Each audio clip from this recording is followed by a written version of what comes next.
আসসালামু আলাইকুম। স্ক্রিনে একজন ভদ্রলোক দেখতে পাচ্ছেন। আমি ওনাকে একটা প্রশ্ন করব, দেখি উনি কি বলে। আসসালামু আলাইকুম। ওয়ালাইকুম আসসালাম।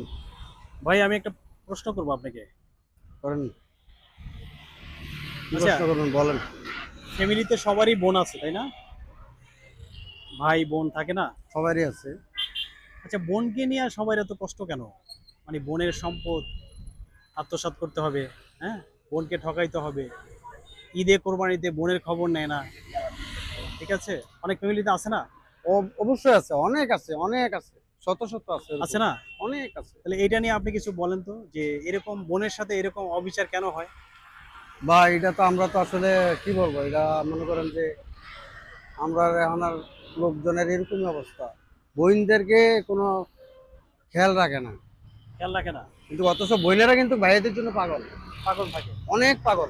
আচ্ছা, আচ্ছা। কোনো বোনে চায় না কোনো ভাইয়ের ক্ষতি হোক, কিন্তু ভাইয়ের চায় যে বোনের ক্ষতি হোক, এই কাজগুলি করে ভাই। ম্যাক্সিমাম ম্যাক্সিমাম ফ্যামিলিতে সম্পদ নিয়া, বোনের সম্পদ নিয়া বোনের সাথে হ্যাঁ, হ্যাঁ। আহ, মানে বিচ্ছিন্ন থাকে বিচ্ছিন্ন সম্পর্ক, থাকে, তাই না? বোনের যোগাযোগই করে না, বোনের যোগাযোগের কারণে। শেষ করে খোঁজ এটা খবর রাখে না। এটা কেন হয় আমাকে একটু বলেন ওই ভাই। যে টাকার জন্য, সম্পদের জন্য। এটা কেন হয়? এরকম হবে কেন?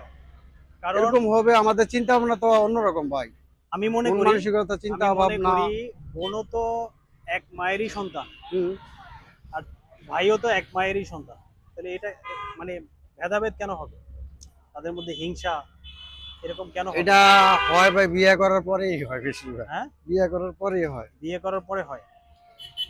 দর্শক, এই মুহূর্তে যেই ভাইটাকে দেখতে পাচ্ছেন, এই ভাইটা বলছে যে ম্যাক্সিমাম ফ্যামিলিতেই বোনকে দেখতে পারে না, বোনের সম্পদ আত্মসাৎ করতে চায়, ঠিক আছে? আত্মসাৎ করতে চায়। আর বোনের বোনের যে স্নেহ ভালোবাসা, এটা পাওয়ার থেকে বঞ্চিত করে তারা। বছরে কোরবানি ঈদে বা রোজার ঈদে বা কোরবানি ঈদে একটু খোঁজ খবরও নেয় না বোনের। এটা কেন হয় আপনারা একটু কমেন্টে জানান, ঠিক আছে? আর ভিডিওটা যদি ভালো লাগে, লাইক শেয়ার কমেন্ট করে দিবেন। আর ভিডিওটা যদি ভালো লাগে, এই প্রত্যাশায় বিদায় নিচ্ছি। আমি মোহাম্মদ রফিকুল ইসলাম। আল্লাহ হাফিজ।